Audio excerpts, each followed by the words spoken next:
ガジェット買うならこのプライムデーがベスト。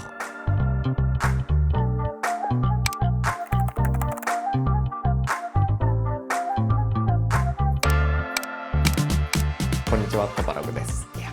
今年も Amazon プライムデー始まりましたね。今年は7月10日から7月13日にかけてがプライムデー、そして今このタイミング7月7日からが先行セールっていうところで、物価は高くなってるんですけど、セールで結構安くなってるなってものもたくさんあるので、今回はガジェットと暮らしの道具をまとめて紹介していこうと思います。それぞれね、目次でちょっとこんな感じで分けているので、ぜひぜひチェックしながら見ていってもらえると嬉しいです。というわけで早速やっていきましょう。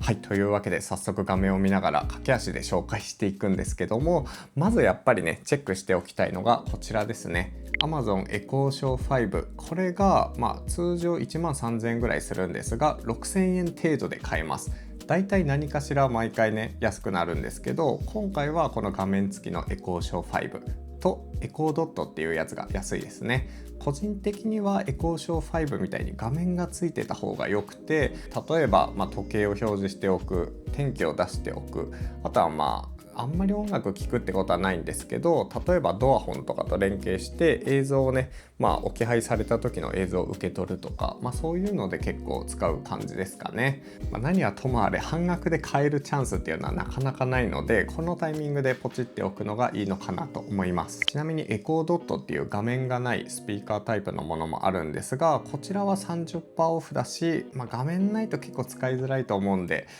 個人的にはエコーショー5かな。はい、そして Amazon 系のアイテムで言うと、毎回これおすすめしてるんですけど、このリングのライト付きの、そしてソーラーパネルが付いたこの監視カメラは、もし戸建てに住んでいるのであればこれは必須かなと思います。正直めちゃくちゃいいです。これに関してはこれめちゃくちゃいいのが、まずバッテリー交換とかそういう手間がないっていうのが一つと、かつ映像も鮮明だし、これ玄関の人が来た時に感知してライトつけてくれるやつあるじゃないですか。ただライトがつくだけみたいな、それプラスカメラが備わっているので、誰が家に近づいてきたのかとかそういうのが全部見えるんですよね。でかつスマートフォンのアプリに通知が毎回来るので、玄関に誰かが来たらブーってなって、誰かがいますみたいになって、置き配か、今あれ置き配されたのねっていうので、こうやってね取りに行ったりもできるし、やっぱ今一軒家に住んでるので変な人も来るんですよ。訪問販売的なやつとか、あと屋根壊れてますよみたいなやつとか、保険とかね、誰がどういう風に来てるのかとか、あとインターホンを押さないでこうやって見に来る人とかもいるんですよ。そういうのとかも全部これだったら映るので、その辺のね安心感がやっぱインターホンプラスこういうのがあるとすごくいいのかなと思ってます。定価だと結構高いんですけど、今購入すると 45% オフ、18,000円ぐらいで買えるから、このタイミングでおすすめです。はい、続いて最近 Apple 製品が値上げしたことが話題だと思うんですが、 iPhone Air に関してはかなり安くなってます。 13% オフ、14万円で購入ができるので、もしね iPhone 今年買い替えかなとか思ってた人は、このタイミングでこの安くなっている今のモデルを買うのもありなのかなと思います。おそらくApple 製品、今値上げされたじゃないですか。でも iPhone って値上げされてなかったんですよね。なぜかというと、おそらく9月に新しい iPhone が発売されるので、そのタイミングでメモリーとか半導体の価格がバンと乗ってね、めちゃくちゃ値上がりするんじゃないかっていう予想をねしているところなので、もし気になっていた人は今ここで買っておいても損はないんじゃないかなと思います。あと個人的にすごくおすすめいいなと思うのだと、この MacBook 用のシェルケースですね。このね MacBook Neo に今装着してるんですが、これで今カバーをしている状況です。でこれいいのが光沢感がなくてマットなので、そんなにね質感が変にならないんですよね。こういう系で安っぽくなりがちなんですけど、そんなに安っぽくもならずに、間にステッカーとかを挟んでね、こう装飾したりも楽しいし、あと売却する時とかはもちろん普段から傷つけたくないじゃないですか。そういう時にこれをねつけているだけで、ノート PC のケースをわざわざ装着しなくてもバックパックにこのまま雑に入れておけるっていうのが嬉しいところ。あと会議室移動とかで、こういう感じでいろいろと持っていくじゃないですか。ガジェット好きだと、こうやって持っていく時にやっぱ傷つけちゃうとかはあると思うんで、そういう意味でもねこういう細かい傷から守る、かつ今1000円台で購入できるので、気になった人はチェックしてもらえると良さそう。ネオとかも安いんじゃないかな。ほら今 MacBook Neo 用も安いし、僕だとプロの14インチを使ってるのでプロの14インチも安いですね。全部のモデルがこれ2000円台で購入できる。はい、続いてガジェットの周辺機器でいうと、これもねロングセラーだし、トバログでもかなりのユーザーの人が購入してくれてると思うんですが、アンカーのパワーエクスパンドハブ、これは結構おすすめというか、この価格でこのスペック搭載してるのってなかなかないので、これはね本当に買っておいて損はないかなと思います。これですね、今4年ぐらい使ってるんですが、 SD カードリーダー、マイクロ SD のリーダーが搭載されていて、かつここに嬉しいのが有線 LAN ポートがあるんですよ。結構マンションとかだと無線 LAN だとね接続が悪くなったりすると思うので、そういう時とかにこうバッとね有線で MacBook につないであげれば、無線 LAN よりもかなり速いスピードで安定的に使えるっていうのがいいところです。でかつ HDMI ポートもついてるし、これいいのが10GBps で USB-C のねポートもついてるんですよ。なので外付けの SSD をつなぐ時とか、そういう時にも重宝するかなと思います。最近のねノート PC って USB-C ポートしかないことが多いので、これがね一つあると安心。はい、続いてめちゃくちゃ安いわけじゃないんだけど Amazon Basic のこのコイン電池ですね、 CR2032 のAirTag とかでよく使うやつなんですが、 AirTag を購入してから結構頻繁に、1年に1回ぐらいらしいんですけど、電池をね交換しているので、この電池何かとたくさんあった方が便利というところで、毎回このタイミングで購入しています。これね100均とかにも売ってるんですけど、なんか Amazon Basic のやつの方がバッテリー持ちがいい気がする。ちゃんと普通のコイン電池みたいな感じで使うことができます。これはおすすめ。はい、続いてこちらですね、シャオミのウルトラ新モバイルバッテリー、これはめちゃくちゃいいです。僕もこんな感じで普段からガジェットポーチに忍ばせていつも使っているんですが、これめちゃくちゃいいんですよ。このサイズ、この薄さ、 USB-C のポートもここに備わってるから、このままねガシッと挿して、スマートフォンを充電するでもいいし、ワイヤレスイヤホンとかカメラとかあらゆるものが一旦これで充電ができる。そしてマグセーフもついているので、スマートフォンにガシッとね装着しても使うことができるっていう、この万能さがすごくいいです。でこのサイズなのに 5000mAh ですからね。スマートフォン1回分ぐらいだったら全然充電ができてしまうので、旅行とかっていうよりかは日常的に持って行って、使う機会があればあってよかったみたいな、そういうアイテムです。これが4980円はめちゃくちゃいいと思います。はい、続いてこれよく見てください。今カートに入っているだけなんですけども、このなんかねマグネットでくっつくシリコンタイプのケーブル、これの2メートルが、これ1メートルか、2メートルがあるんですよね。2メートルがいいなと思って今回購入予定です。ちょっと危ない、これ間違って1メートル買おうとしてた。2メートルってめちゃくちゃいいんです。2メートルってめちゃくちゃ良くて、旅行に行くときはもちろん、ちょっとしたね家の中で使うときに1メートルだとちょっと短いんですよね。例えばね、この机のこっちの端っこに充電用のねポートがあるんですが、1メートルだとここまでは来るんだけどこっち側までは来ないんですよ。で2メートルあるとこっち側まで来てくれるんですよ。であと出張の時も1メートルだとちょっと短いんだけど、2メートルあるとベッド脇のね充電器に差し込んだままベッドの上にスマートフォンが置けるんですよね。とかなんか地味にその辺があって2メートル最強説を歌っているんですが、それでね2メートルのシリコンのこのスパイラル型のやつが久しぶりに見たら出ていたので、これはもう買おうと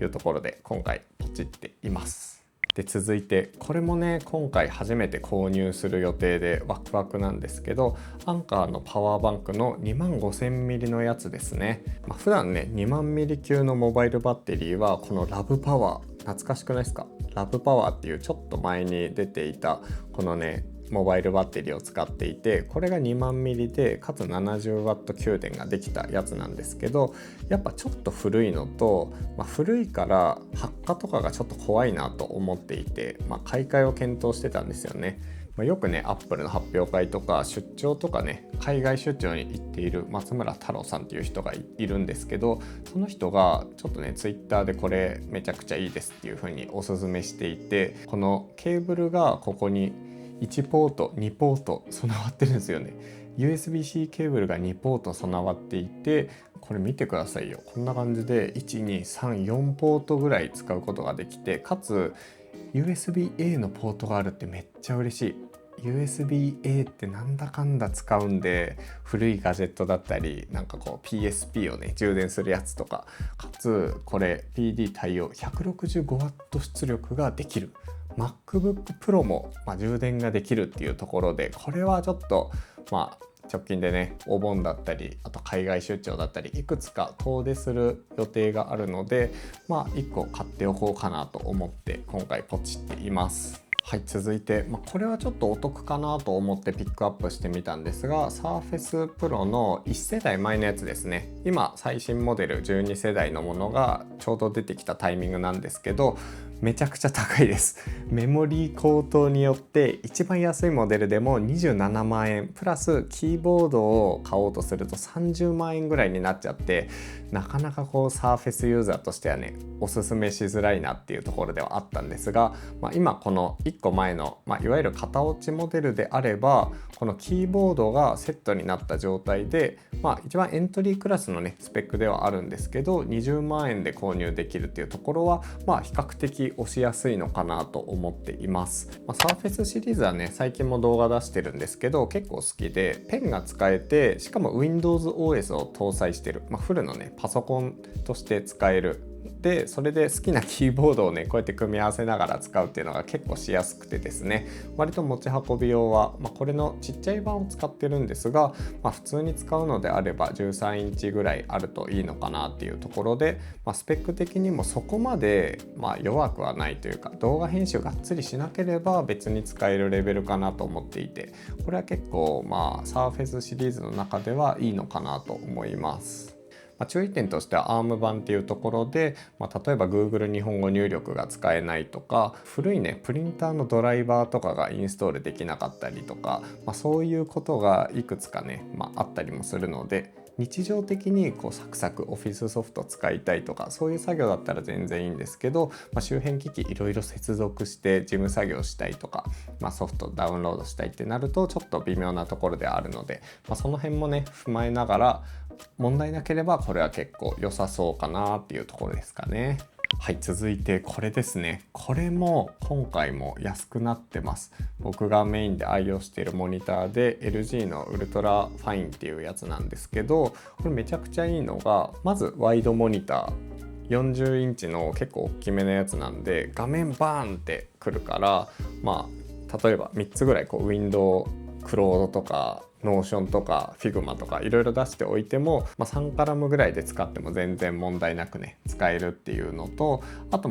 サンダーボルト5に対応してるので、このまま画面の方でちょっとした SSD とか差しっぱなしでも、これをパソコンをねモニターに1本のケーブルでつなぐだけで SSD の中身読み取ってくれたり、周辺機器とか接続ができるんですよね。その辺が割と結構使い勝手が良くて、でそれでいてこの価格定価だと25万円なんですが19万9800円なので、これはおすすめかなっていうところですね。今メインモニターで使っていて、動画撮るときはこうバーンって邪魔なので外しちゃうんですけど、普段はこんな感じで使用しています。はい、続いてこちらはアクションカメラで、これからね夏に子供の映像撮りたいとか、ちょっと出かけた時に、スマホだけじゃなくてもうちょっと遊びのあるシーン撮りたいみたいな時に結構おすすめのインスタ 360-5-3S がちょっとだけ安くなっています。通常価格が5万2000円ぐらいなんですが、今4万2000円ですね。これのね上位機種の Go ウルトラっていうのも使ってきたんですが、スマートフォンで見る分にはそんなに Go3S でも映像の質感変わりがないし、あと子供とかに取り付けるのであればね小さい方がいいと思うので、こんな感じでこの顔の部分帽子の部分とかにねくっつけて映像も撮れるんですよ。こんな感じで、こういう気軽さとかを考えると、Go3S でいいのかなっていう印象があります。ちなみに最近レトロキットっていうちょっとね可愛いこのちっちゃいスタイルで使えるやつも出てるんですが、これは安くはなってないですね。通常版のこの画面が見えるやつが安くなっています。でもう少しね夜でも綺麗な映像が撮りたいとか、あとマイクロ SD で使いたいっていう人なら、この Go ウルトラがこれも57,000円ぐらいで売っています。12% オフなのでめちゃくちゃおすすめっていう感じではないんですけど、これもね結構こう家族で撮ったりとか、あとお腹にこういう風にね取り付けて動画を撮ったりできるので、子供のここにつける子供のねなんかキャップにつけるとかだとちょっと大きいような気はするんですが、トバログ過去にこういう動画を撮っていたので、もし気になってた人はレビュー動画もチェックしてもらえると嬉しいです。あと今回のセールで結構驚いたのがこれですね。ほとんどの人に興味はないと思うんですが、 DJI Mic 3がなんかめっちゃ安くなってるんですよね。なんか 30% オフで、もともと僕52,000円で購入してるんですよ。これ今動画で使っているこのマイクなんですけど、それが37,000円で、これはなんか安い。レシーバーがついててカメラに装着してね、このままワイヤレスで音も取れるし、この中にストレージも入っているので、これ単体で音を収録することもできます。そして何よりめちゃくちゃ音がいい。こういうねワイヤレスで小型なタイプの中では相当に音がいいと思うので、その辺も含めてね、今 YouTube で動画撮ってる人とか、あとは対談をしたいとか、ポッドキャストほどではないんだけどちょっとした映像コンテンツ、インタビューコンテンツ撮りたいっていう人にはめちゃくちゃおすすめです。ちなみにこれ4台まで接続することができて、このセットを購入して、もう一つね、これも安くなってるわこれもちょっと安くなってるんですけど、これをね別途2つ購入すれば最大4人でねこうやって対談みたいな感じで動画が撮れるので、これはマイク気になってた人は結構おすすめです。はい、続いて前に紹介したこのね CMF のヘッドホンが結構安い、1万円以下で購入できるようになってます。はい、これですね。いい感じです。これが1万円で購入できるって考えるとすごくいい気がします。この質感とか柔らかさとか、なんかね音も結構良くて、このままね使用して、あと気軽に持ち出してっていうのもできるし、ノイズキャンセリングが、そんなに強くはないんですけど一応効くので、ちょっとねこう図書館で勉強する時とか、なんか電車移動の時とか、普段から持ち歩いてラフに使いたいという用途だとそんなに高くもないからおすすめしやすいかなっていうところですかね。最近はこれも出てるのか、僕は使ったことないんですけど、このタイプのちょっとカジュアルライン寄りのね、このナッシング寄りのやつもちょっと安くなってますね。ちょっとじゃない、結構安い。1万円近く安くなってます。あれ結構気になるな。最近電車の中でつけてる人がいてかっこいいなと思ったんですけど、これもいいし、あとはこれも1万円引きですね。買ったことはないんですけど実際に使った感じ結構音が良かったので、音質にこだわるならこの辺とかもいいのかなみたいなイメージ。はい、続いてこの間紹介したばっかりのオーテクのこのねオーディオインターフェースが安くなっています。しかも結構安くなっててちょっとショックを受けています。こちらなんですけども、いやこの質感、この白さめちゃくちゃいいんですよね。この感じで普通にねパソコンと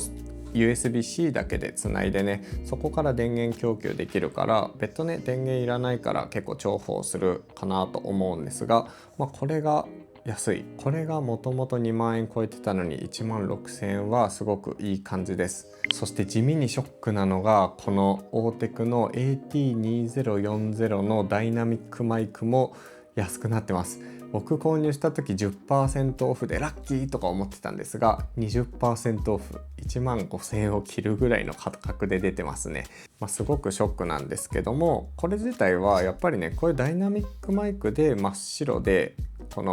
こういう網網のところまでしっかり白いのってあんまりないので、これは本当に1本持っておくといいかなっていうアイテムです。どっちかっていうとこういう動画を撮るっていうよりはポッドキャストみたいにね、この辺にマイクを置いておいて自分の声だけを拾う、外のノイズとかはできるだけ拾わないようにするみたいな使い方がすごくいいと思うんですけども、このダイナミックマイク、そういうポッドキャストとかそういうのでねすごく向いてると思うので、気になった人はぜひチェックしてもらえるといいかなと。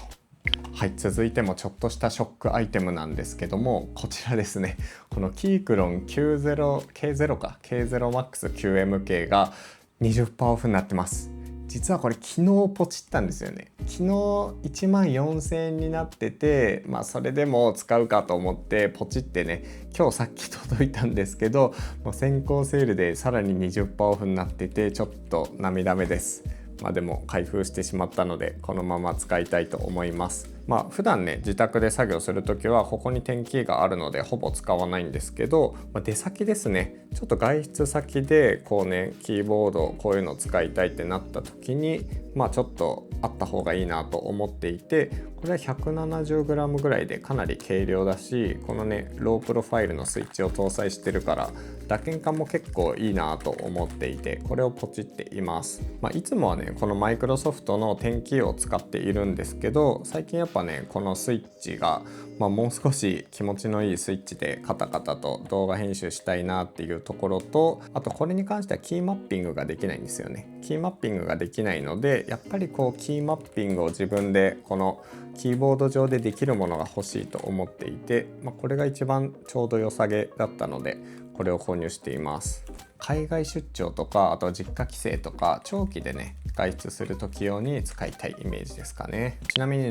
れで紹介するんですが、このね HHKB も今プライムで先行セールでちょっと安くなっています。打鍵感に関しては正直今このキークロンにタクタイルのね重めのやつをつけるのにハマっているので、そんなにこれで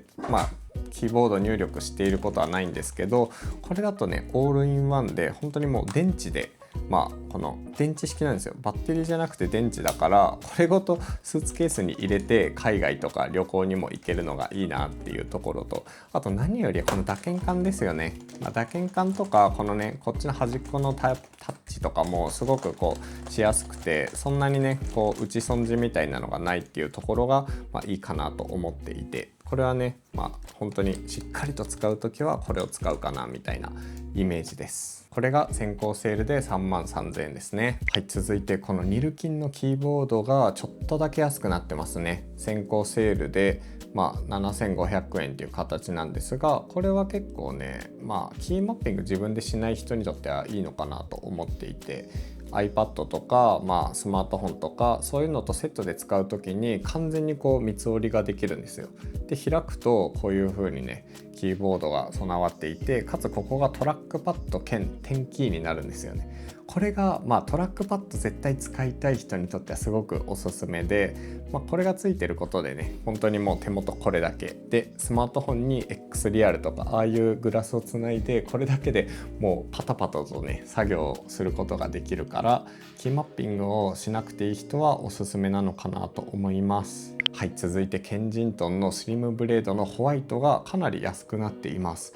これは結構トラックボールユーザーにとってはいいんじゃないですかね。割と僕は動画編集ゴリゴリにするので、こういう親指トラックボールの方が使い勝手はいいんですけど、やっぱり日常的に使うのであれば手首を固定しすぎないこの人差し指の大玉タイプのやつがすごく使いやすいのかなとは思っていて、結構高いんですよ。16,000円とかするのでちょっと購入するの悩ましいかなってところだったんですが、先行セールで結構安くなっているので、これは気になる人はチェックしてもいいかなと思います。はい、続いてはこれ何かと便利なグリップラスですね。この滑り止めシールなんですけど、めちゃくちゃ滑らなくなります。これはちょっと手元に今ないんですが、あっちの方にあるんですけど、こういう例えばこういうのとかあるじゃないですか。こういう系のやつで、こういうのとかって結構置きっぱなしだと滑ったりするんですよね。ちっちゃいやつとかだと。なんですけど、これを貼るだけでもう全く滑らなくなるっていう不思議なシールです。実はこの間こんな感じの動画を出していて、この中でね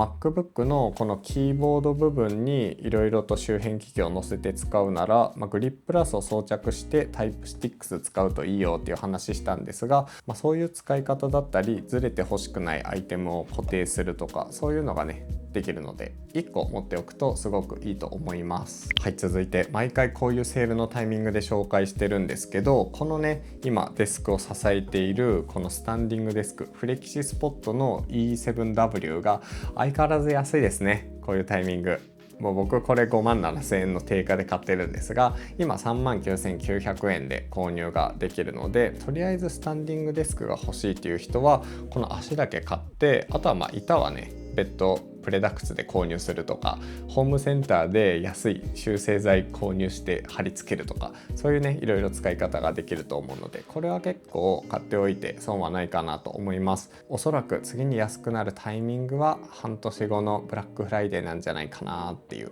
はい、続いてはモニターアームですね。白いモニターアームで毎回このプライムデーとかのタイミングで安くなるんですが、今回も久しぶりに見たら相変わらずセール対象になっていたので、これはちょっといい感じだから紹介しておきます。モニターアームがあると、例えばこうやってね、画面モニターを浮かせることができるんですよね。なのでその下にこうやって PC を置いて使ったりとか、あとは掃除もねすごくしやすくなるし、キーボードとかこうやってずらしておいて、ここでなんか本を読んだりちょっと調べ物をしたりとか、そういうねスペースの有効活用ができるのがすごく良くて、モニターアームは愛用してるんですが、このエルゴトロンのやつに関しては価格的にもそんなに高くないし、かつねガススプリングですごく滑らかにね止めたり動かしたりというのができるから、これはいつもおすすめしています。はい、続いては、めっちゃ安いわけじゃないんですけど、ちょっとだけ安いこちらですね。任天堂スイッチ2のハードカバーが安くなっていて、これはめちゃくちゃいいです。実際につけるとこんな感じなんですが、スイッチ2って色がベース黒いじゃないですか。黒いのがちょっと嫌だなっていうところなので、スキンシールとかいろいろと検討してたんですが、結論これが本当にボタンの部分もねちゃんとこれシリコンでカバーしてくれるし、ここのキャップとかねすごくないですか。元の色これなんだけど、ちゃんとこれ白にねカバーしてくれるっていう、これがめっちゃいいなと思っていて、この背面もしっかりねカバーしてくれる感じなので、これはおすすめしたいところですね。難点としてはこの本体側のここのスタンドがこのカバーをつけた時に使えなくなっちゃうっていうのと、あとどうしてもねこういう排気口の穴とかその辺は開いてるから地のね黒が出てしまうっていうところあるんですが、白系で揃えたいガジェットとかをねこんな感じで白で揃えたい人にとってはね必須アイテムなので、これはおすすめです。ちなみに他の色もいろいろあります。こんな感じでピンクとかグリーンとか。はい、ガジェットたちはこんな感じなんですけど、続いて、よく使っている暮らしの道具も Amazon プライムデーでは安くなるので、この辺ちょっと紹介していきます。はい、これですね。このクリニカの30本 ×3 つ入りのやつが毎回かなり安いので、今回も購入していきます。これめちゃくちゃいいのがいろいろあるんですけど、なんといっても耐久性ですね。僕の場合結構歯間がすごく狭くて、普通の安い歯間ブラシだとすぐちぎれちゃうんですよね。1回につきなんか 2,3 本使うみたいな感じになっちゃうんですが、このクリニカのこれだとめちゃくちゃ強いので、本当に3日とか5日間ぐらい何回もねこうやった後に洗って使えるっていう、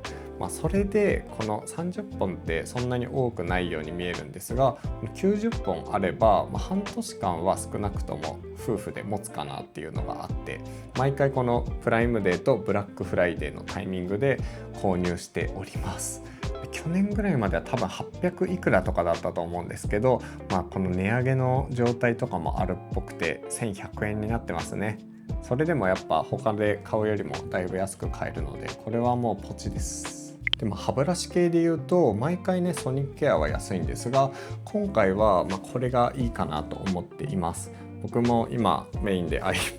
いうか、普通に愛用してるんですけど、このソニックケアのダイヤモンドクリーンですね。なんか前まではエントリーモデルでも単機能なだけですごくいいと思ってたんですが、なんか最近ちょっと変化をつけてる気がしてて、パワーもそうだしバッテリーの持ちですね。バッテリーがなんか安いやつだとあんまり持たない気がしていて、その辺をね考えた結果、この比較的上位のモデルをこういう安いタイミング、これ定価だと33,990円なんですが、15,000円ぐらい安いこのタイミングで買っておくのが一番コスパいいんじゃないかなって最近は思っていて、これをね今は使っています。やっぱ電動歯ブラシめちゃくちゃ良くて、手磨きだと朝磨いたらね夕方ぐらいにはちょっとベタつきが気になってくるところなんですけど、こういう電動歯ブラシを使っておけば結構夜までツルツルな感じなので、結構表面はねすごくしっかり磨けていると思います。歯医者さんでも毎回褒められます。だけど歯間とかに関してはやっぱ歯間ブラシとかこういうねこういうデンタルフロスとかが必要になってきて、それを3つ併用しながらリステリンを使って、で2ヶ月に1回歯医者さんでクリーニングをしてもらうっていうのが今のところの僕のデンタルケアですかね。でめっちゃおすすめっていうよりかは、とりあえずどんなもんか試してみたいっていう用途だったら、この3100シリーズのこれは比較的普通のこの金額帯で考えると磨きやすいんじゃないかなと思います。定価でも8,800円なんですけど、これ今5,000円台で購入ができるので、気になった人はこれでもいいかも。で物足りなくなってきたらさっきのモデルをブラックフライデーとか次のプライムデーとかでね購入するのがいいかなって感じですかね。はい、続いて、このタイミングでまとめて買っておくとすごくいいものがこのソフトティッシュですね。エリエールのやつなんですけども、うちはやっぱりね子供が今2人いるんですが、ティッシュを使う量が尋常じゃないんですよね。食べこぼしだったり、ちょっとした口の汚れだったり、なんか手についたみかんのね汁とか、そういうのをいろいろ拭いたりとか、何かしら鼻かんだりとかに使ったりするんですが、やっぱり家族が多いとティッシュの消費量はすごいっていうところで、このタイミングでこの50パック入っているこのエリエールを購入しています。で1パックあたり150組なので、だいたい普通200とかだからちょっと小さめではあるんですけど、箱じゃなくてビニールな分、こういうねこのアルテックの生地を使ったこういうティッシュボックス、なんか可愛い感じのティッシュボックスにそのまま入れることができて、このサイズ感すごくちょうどいいなっていうところですね。こういうのはねこのプライムデーで買うのが一番いいと思います。はい、続いてブラックキャップです。これはだいたい1年に1回ぐらい変えた方がいいらしいので、去年のプライムデーでこれを買ったから、今年もねプライムデー1年経ったタイミングだからこれで購入しようと思っています。普通に買うともう少し高いと思うんですよね。薬局とかだともうちょい高いかなと思うんですが、プライムデーだと若干安いので、これで買って、うち一軒家なので結構入り口がたくさんあるんですよね。ゴキブリとか虫とかが入ってくる。今のところ家の中で増殖している感じはないので、玄関から入ってくるの見えるとかはあるんですけど、その辺はね効果があるんじゃないかなと思っています。はい、続いてこれはちょっと珍しいセールなんですけども、ドリップと一緒にコラボしているプレッソ L っていう財布がちょっとだけ安くなってます。これですね。今このカラーを半年ぐらい愛用してるんですが、こんな感じでちょっとずつ色づいてきてすごくいい雰囲気になっています。もともとはねめちゃくちゃコンパクトな L 字ファスナーを作りたいと思って一緒にコラボして作ってるんですが、特徴としてはここにポケットがあるので、よく使うカードは財布のねここを開けずにスッと出せるっていうのが一ついいところ。あとは開けると比較的容量もあるので、こんな感じで小銭とかそういうのを入れておいたり、お札とかあとカード類もいくつか入るっていう。でここ左右で分かれてるから、領収書とお札で分けることもできるよみたいなところが地味に個人的には好きなポイントです。もちろんこのヌメっぽいやつだけじゃなくてブラックもあるしグレーもあります。あとこれもね結構おすすめで、こういうね先行セールちょっとだけ安いので紹介しておくんですが、これですね。ここの棚、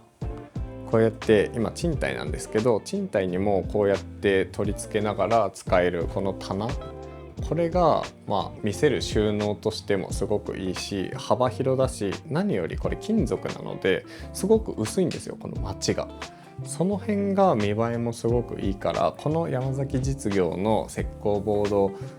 なんだっけこれウォールラックはすごくおすすめです。今ね2つこれをこことここに使っていて、で下はまた別の山崎実業のやつなんですけど、こんな風にね何もない壁を賃貸でも彩りたいっていう人はすごくいいので、これはぜひチェックしてもらえるといいかなと思います。なんかこのシリーズいろいろあると思うんですけど、全部今セールになってるっぽいので、無印のもある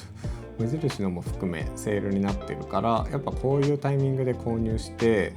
ちょっとねお盆前ぐらいで取り付けておくとか、そういうのが良さそう。